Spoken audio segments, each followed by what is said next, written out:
Bien, je voudrais, à la demande des organisateurs, dire quelques mots d'introduction sur cette question de l'engagement, qui est une notion riche mais moins commode qu'elle n'en a l'air.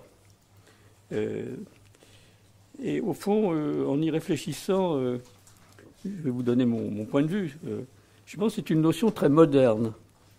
En réalité, dans les sociétés traditionnelles, on est engagé plus qu'on ne s'engage. C'est-à-dire qu'on est dans un ordre total, qui s'impose à vous, dans lequel on doit faire son salut. Au fond, la notion d'engagement n'a pas du tout le même sens qu'aujourd'hui. Cette notion d'engagement, elle naît avec la modernité, au fond. Le premier engagement, c'est l'engagement pour la démocratie, pour les droits de l'homme, pour un changement profond de nature de nos sociétés. Et c'est donc l'expression d'une liberté. Une liberté, mais qui se décline, me semble-t-il, de manière différente selon les époques. Il me semble, vous avez pu lire ça dans la revue du Cahier des fondations, et je crois qu'on pourrait distinguer 3 âges de l'engagement. Un premier âge de l'engagement, c'est au fond un engagement lié à une vision du monde. Jusqu'à une période récente, au fond, on s'engageait pour défendre une certaine vision de la société, du monde, une vision un peu globale, un peu idéologique, que ce soit sous la forme du combat pour la démocratie, du combat pour la révolution, le communisme, qui a quand même été un engagement extrêmement fort, des militants qui ont donné leur vie pour des choses comme ça, pour la patrie, un engagement de type religieux, tout ce qu'a donné l'Action catholique, ou ce que donnait l'éducation populaire, le monde laïque. C'est un engagement qui était fondé sur une vision du monde, et dans lequel c'était un devoir de s'engager. C'était profondément un devoir. Et donc ça a donné beaucoup de réalisations grandioses, cette période-là. Mais il me semble que la notion d'engagement a pas mal changé depuis. Elle a changé notamment depuis le grand ébranlement des sociétés, je dirais depuis les années 70-80, c'est-à-dire le moment où on a constaté une perte d'influence des grandes idéologies porteuses de sens, que ce soit le mouvement révolutionnaire, que ce soit le mouvement socialiste, que ce soit le mouvement religieux, lié à l'individualisme, à la montée en puissance de la mondialisation, crise pétrolière. On n'est plus du tout dans le même type d'engagement. Ce sont des engagements qui ont beaucoup changé, sont devenus plus ponctuels, plus précis, plus liés à une multiplicité de causes à défendre ou de combats à mener dans divers champs, avec, de la part des financeurs, le souci d'une efficacité mesurable, quantifiable, la fameuse question de l'impact, qui est mesurée par des critères d'ailleurs variés, ce qui peut compliquer la tâche des associations. Mais dans cette situation, l'engagement apparaît plus lié à une sensibilité qu'à un devoir. Il exprime souvent plus un besoin de reconnaissance personnelle, avec tous les problèmes que ça peut poser, besoin d'identité, qu'au service anonyme d'une grande cause abstraite, ce qui était le cas de l'engagement militant un peu sacrificiel d'avant.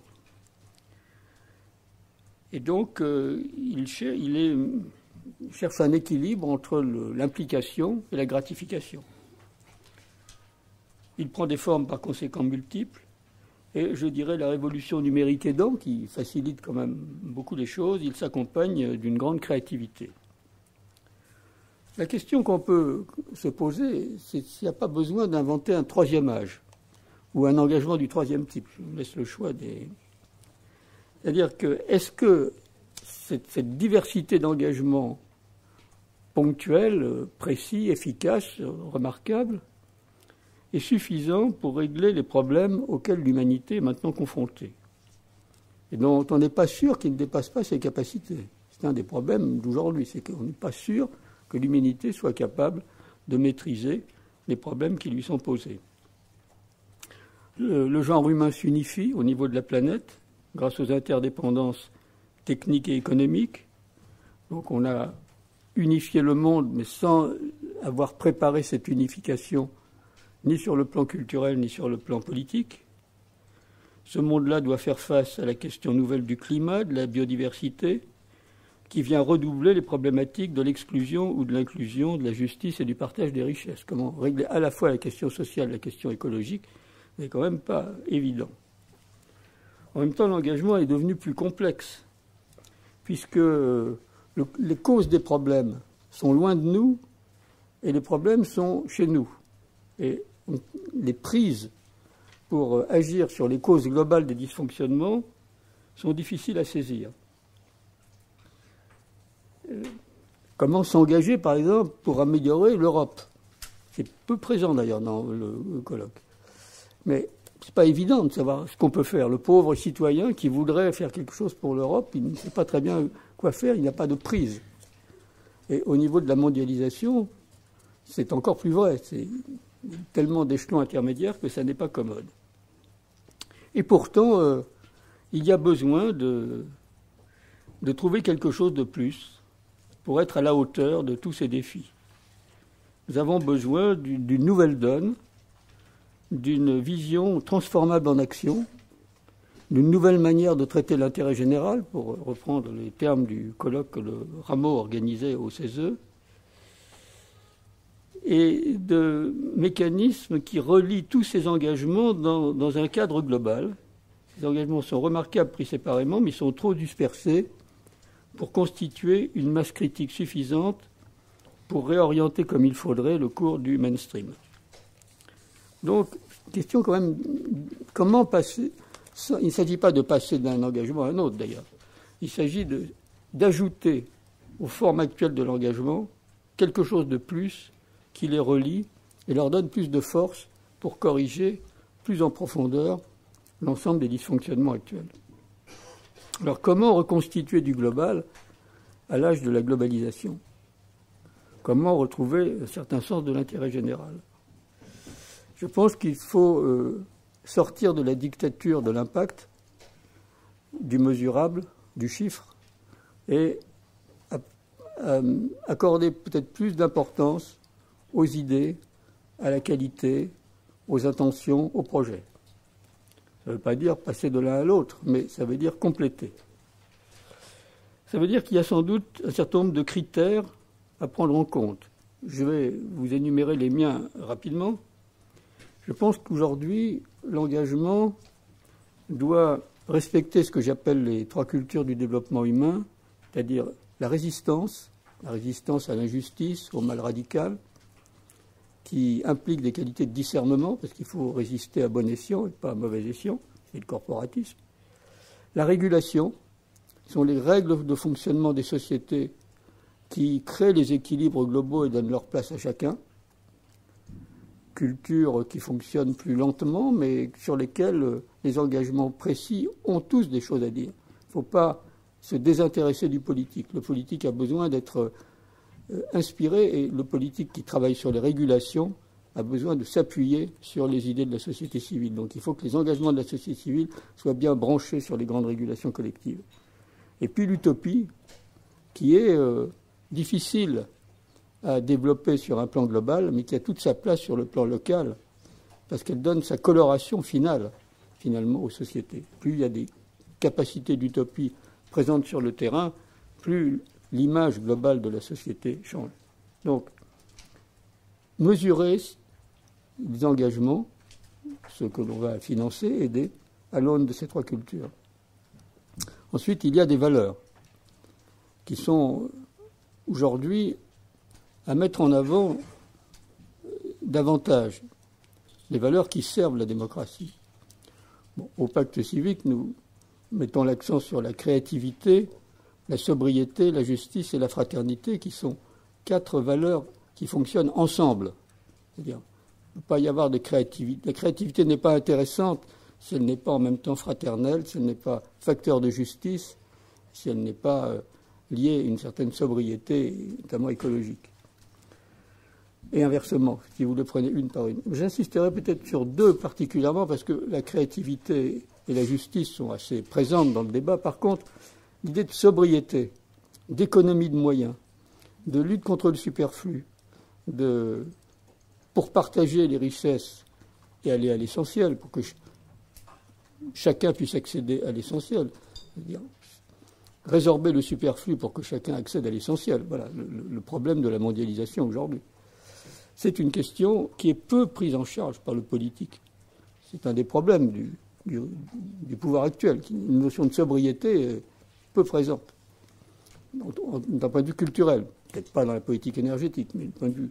Donc moi j'insisterai beaucoup sur l'idée de sobriété et sur l'idée de fraternité. Alors je sais bien que mécaniquement on pense que la fraternité est plus un idéal qu'une valeur. Mais enfin bon, je tiens bon malgré tout, ça fait partie de notre débat.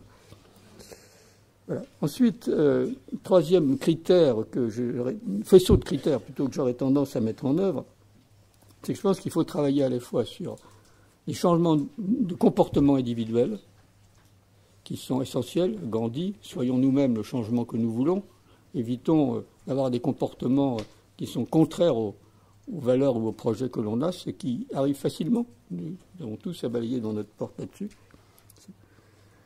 Le fonctionnement des organisations qui ont beaucoup à se réformer en fonction par exemple, des cas de valeurs que je disais, mais éventuellement d'autres. Et puis, les institutions et les politiques publiques qui ont à intégrer ces cas de valeurs ou d'autres. Et puis, mon quatrième faisceau de valeurs, c'est quand même la question du sens, et très profondément posée. Les engagements sont en général porteurs de sens, sont liés à l'idée de donner du sens. Mais aujourd'hui, on a besoin de donner d'un sens collectif à nos sociétés. Je pense que les liaisons entre ce qu'est la démocratie aujourd'hui, préserver et démocratie et spiritualité, la question de la liaison entre démocratie et spiritualité est tout à fait centrale. C'est-à-dire que les démocraties sont menacées de dégénérescence. Tocqueville disait qu'elles étaient en permanence menacées d'individualisme, de matérialisme et de cartésianisme, de rationalisme. Voilà. Et qu'il y a besoin de remettre de la poésie, de l'enchantement, du lien, du sensible dans une démocratie devenue trop individualiste. Et donc, les démocraties ont besoin de force morale, Montesquieu le disait, pour réaliser leur projet, qui est un projet ambitieux, qui est un projet utopique, si on prend la démocratie au sérieux. Mais, donc, elle a besoin de force morale. Mais ceux qui portent les forces morales, notamment les religions, ont également besoin de la démocratie pour être préservés de leurs mauvais penchants. Donc, tous ces critères-là, toutes ces questions-là, à mon avis, cette question du sens, des spiritualités, doivent être d'une certaine façon présentes dans l'engagement, à chacun de trouver sa voie. Il ne s'agit pas bientôt. Voilà quelques propos, je pense, qui peuvent intéresser les débats. Je terminerai en mettant peut-être en avant, de manière plus concrète, quelques éléments d'actualité qui devraient être pris en considération. D'abord, la question du temps, sur lequel j'ai beaucoup réfléchi à d'autres époques. L'engagement a besoin d'un certain type de temps. Or, le temps de nos concitoyens est quand même compressé par la suractivité professionnelle, pour laquelle les entreprises ont quand même une certaine responsabilité. Et puis Internet, qui nous occupe en permanence, quand même une machine à disperser l'attention, à occuper le cerveau disponible, comme disait l'autre, de manière. Comment retrouver du temps choisi? Voilà. C'est avec Jacques Delors un livre sur le temps choisi en 1980, donc c'est un autre siècle. Et cette question du temps choisi, de choisir son temps, c'est la condition de l'engagement. D'ailleurs, l'engagement est du temps choisi, mais voilà. Je pense que la question de l'entreprise à mission, telle qu'elle va être, j'espère, votée dans la loi Pacte, est une question importante, parce que ça va lier tout ce que font les fondations devrait se trouver valorisé. La question du service national universel, avec l'idée d'obligation pendant une période à définir, pose une question nouvelle, qui est qu'il y a un engagement obligatoire d'une certaine façon. Comment est-ce que ça va se passer? Comment est-ce que ça va être géré? Voilà. Je pense qu'on a besoin de retravailler sur l'éducation populaire. Qu'est-ce que c'est que l'éducation populaire tout au long de la vie, comme le disait le mouvement associatif, l'engagement tout au long de la vie, les formes diverses de l'engagement tout au long de la vie, comment on organise, au fond, un humanisme tout au long de la vie, et peut-être des périodes où on s'engage dans des causes différentes selon les âges. Et puis, bien sûr, la réforme de l'ISF, de l'IFI, nous touche tous. Voilà quelques points concrets qui seront à traiter, mais je pense qu'il faut le faire à la lumière d'une réflexion générale sur l'idée que nos sociétés sont quand même en péril et que l'engagement doit prendre des formes un petit peu plus globales. Voilà ce que je voulais vous livrer comme proposition, comme point de départ. J'espère ne pas avoir dépassé le temps qui m'était alloué. Je vous remercie.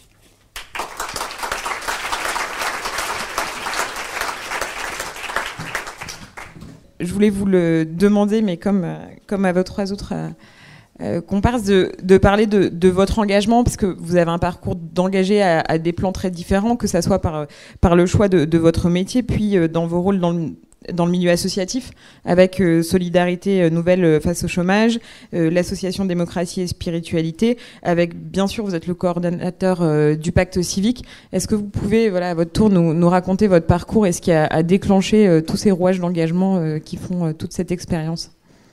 C'est-à-dire qu'évidemment, j'ai plus d'années de route que ma voisine de droite, si j'ose dire. Mais je suis assez proche de ce qu'a dit Yannick Blanc, parce que finalement, le choix de la fonction publique, c'est quand même, en principe, un engagement professionnel au service de l'intérêt général. Mais c'est vrai que j'ai eu, comme Yannick Blanc, le sentiment qu'il y avait besoin de quelque chose de plus, que ça ne suffisait pas. Et alors, par ailleurs, je découvre, en écoutant les uns et les autres, que je suis un peu un nostalgique mais un nostalgique non résigné, des pensées globales, finalement. Mais au fond, pour moi, c'est une affaire... moi, mon engagement n'est pas lié à une sensibilité, je dirais. Je n'ai pas connu le chômage. Et d'ailleurs, les personnes au chômage ne s'engagent pas tellement pour lutter contre le chômage des autres. Ils s'engagent pour lutter contre leur chômage. Ce n'est pas du tout... les parents d'enfants handicapés s'engagent pour le handicap. Il y a donc dans le chômage quelque chose d'un peu particulier, mais je pense qu'on y reviendra tout à l'heure. Non, moi, en fait, mon problème, c'est un va-et-vient entre la question spirituelle, la question religieuse, la question du sens, la question politique et la question sociale, en fait. Voilà, moi, je suis un enfant de mai 68, c'est-à-dire quelqu'un qui avait des aspirations religieuses et spirituelles, mais qui n'était pas à l'aise dans le catholicisme tel qu'il s'expliquait à l'époque. Je trouvais qu'il manquait à la fois de démocratie et de mystique, si j'ose dire. Et donc j'ai cherché... donc j'ai considéré que mai 68, c'était un peu une révolution spirituelle qui n'avait jamais réussi à trouver son point d'aboutissement et qui a dégénéré en permissivité et en libéralisme, finalement, ou en gauchisme. Et donc j'ai cherché... donc j'ai beaucoup travaillé sur la question du sens, finalement. Voilà, j'ai lu pas mal... Et avec quelques amis, nous avions fondé un groupe qui s'appelait Spiritualité et Politique, qui travaillait sur la relation de ces deux termes. On sentait bien qu'il y avait quelque chose de profond qui se jouait dans les sociétés et qui n'arrivait pas à trouver son expression. Voilà. Donc c'est ce groupe qui, après avoir essayé d'écrire un certain nombre de livres avec Jacques Delors sur le temps choisi, s'est dit à un moment... la question du chômage est un grand bouleversement. Nous sommes en 84-85. Va être un grand bouleversement de la société française. Elle ne se prépare pas à le résoudre. Ça va lui poser de grands problèmes. Et il faut qu'on fasse quelque chose de concret, à petite échelle, pour lutter de manière, je dirais, éthique, je pourrais dire spirituelle, contre le chômage. Donc, c'est-à-dire...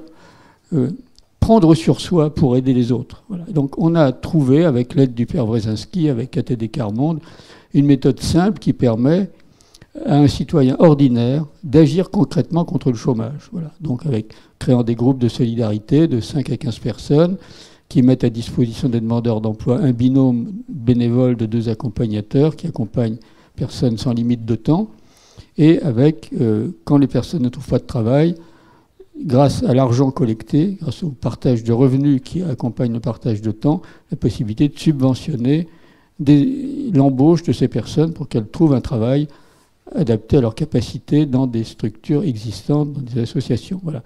Donc, c'est d'un point de vue politique, c'est à partir de ce qui était considéré comme un drame politique à venir et qui est venu.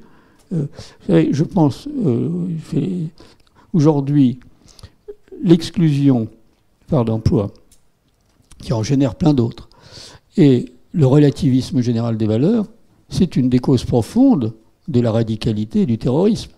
Quand quelqu'un n'a pas de système de valeurs auquel se raccrocher, parce que le relativisme est général, et parce que, d'autre part, il n'a pas de situation sociale, il n'a que de la colère, et sa colère, elle risque de dégénérer en une radicalité mauvaise. Voilà. Et donc c'est formidable d'être simplement présent pour dire les choses et expliquer. C'est modeste, mais essentiel à terme. Bon. Et donc, nous avons senti ça, et donc voilà comment nous avons lancé les choses. Et puis, quelques années après, donc ce groupe Spiritualité et Politique s'était dissous dans cette action, qui depuis a été relayée très efficacement par de nouvelles équipes. Je ne suis plus président depuis maintenant 2009. La question des rapports entre démocratie et spiritualité m'a paru la chute du communisme, mais les démocraties en péril. Voilà. Donc, le mélange de relativisme, d'individualisme, d'exclusion, il n'y a plus de challenge politique fort. Il fallait retrouver quelque chose. Donc ça m'a amené à créer avec d'autres, avec des amis. C'est jamais des créations individuelles. C'est cette petite association qui essaie de se développer. Voilà. Et puis le Pacte civique est arrivé un peu en troisième. Voilà, l'idée, je ne désespère pas de convaincre Yannick Blanc qu'il faut passer à une troisième étape de l'engagement, parce qu'il a beaucoup défendu la deuxième étape, mais j'ai senti une certaine réticence pour passer à la troisième étape. C'est qu'il y a besoin aujourd'hui de retrouver quelque chose de global, d'un peu totalisant, sans être totalitaire. Voilà. D'ailleurs, on peut définir la démocratie comme le régime qui vise à créer le maximum de totalité, sans être totalitaire et sans casser l'unité du corps social. C'est sa force, sa valeur, son risque aussi. Voilà. Et donc, le pacte civique, c'est une troisième étape donc, qui est pour but de regrouper un peu tout ça et de donner plus de force voilà, à des actions qui se font pour qu'on agisse sur le mainstream. Et là, on met tout à fait au même niveau les changements de comportement personnel, les changements de fonctionnement organisationnel et les changements au niveau des politiques publiques. Moi, je crois à la politique, effectivement. Je pense que le leadership politique est quelque chose d'important, qu'il doit s'exprimer peut-être autrement qu'autrefois, c'est-à-dire il faut qu'il y ait du dialogue avec les gens, mais qu'il y a besoin aussi d'une parole forte, et c'est ce qu'on attend du président actuel. Il faut qu'il reste fidèle à son intuition de départ, bon, et donc qu'il travaille de pédagogie permanente, d'éclairage. Voilà, je crois qu'il faut travailler ces trois niveaux en même temps, à partir de valeurs communes un peu mieux explicitées, pour développer la qualité démocratique, mais je crois que l'engagement aujourd'hui doit être assez global. Voilà. Merci beaucoup.